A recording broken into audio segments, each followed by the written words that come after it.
বাংলাদেশ সনাতন জাগরণ মঞ্চের মুখপাত্র ও চট্টগ্রাম পুণ্ডরিক ধামের অধ্যক্ষ চিন্ময় কৃষ্ণ দাস ব্রহ্মচারীকে গ্রেপ্তার করেছে মহানগর গোয়েন্দা পুলিশ।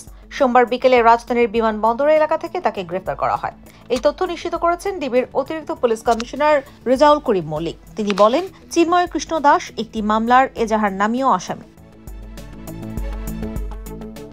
এদিকে তাকে গ্রেপ্তারের প্রতিবাদে সন্ধ্যা 6:45 ডিবি কার্যালয়ের সামনে জড়ো হন সনাতন জাগরণ মঞ্চের নেতারা। সেখানে দেখা যায় সনাতন জাগরণ মঞ্চের 30 থেকে 40 জন ডিবি কার্যালয়ের সামনে জড়ো হয়ে চিন্ময়কে গ্রেপ্তারের প্রতিবাদ জানায়।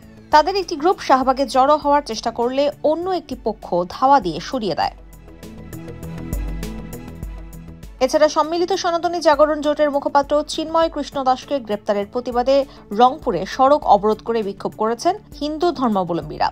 সোমবার রাতে 8:30টার দিকে কয়েকশো শিক্ষার্থী সহ বিভিন্ন বয়সীদের অংশগ্রহণে একটি বিক্ষোভ মিছিল নগরের বিভিন্ন গুরুত্বপূর্ণ সড়ক প্রদক্ষিণ করে। চিন্ময় কৃষ্ণ দাস ব্রহ্মচারী বর্তমানে ঢাকা মহানগর গোয়েন্দা পুলিশের হেফাজতে রয়েছেন। পরে তাকে চট্টগ্রাম মহানগর পুলিশের কাছে হস্তান্তর করা হবে।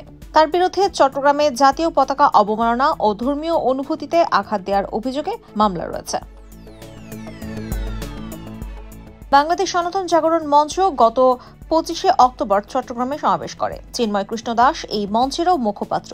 ওই সমাবেশের পরপরই চিন্ময় কৃষ্ণ দাসের বিরুদ্ধে জাতীয় পতাকা অবমাননার অভিযোগ এনে চট্টগ্রামে মামলা হয়। এছাড়া চিন্ময় কৃষ্ণ দাসের নেতৃত্বে চট্টগ্রাম ও রংপুর সহ বিভিন্ন এলাকায় সনাতন ধর্মাবলম্বীদের 8 দফা দাবি নিয়ে কয়েকটি সমাবেশ অনুষ্ঠিত হয়। সনাতন ধর্মাবলম্বীদের কাছে তিনি চিন্ময় প্রভু নামে পরিচিত।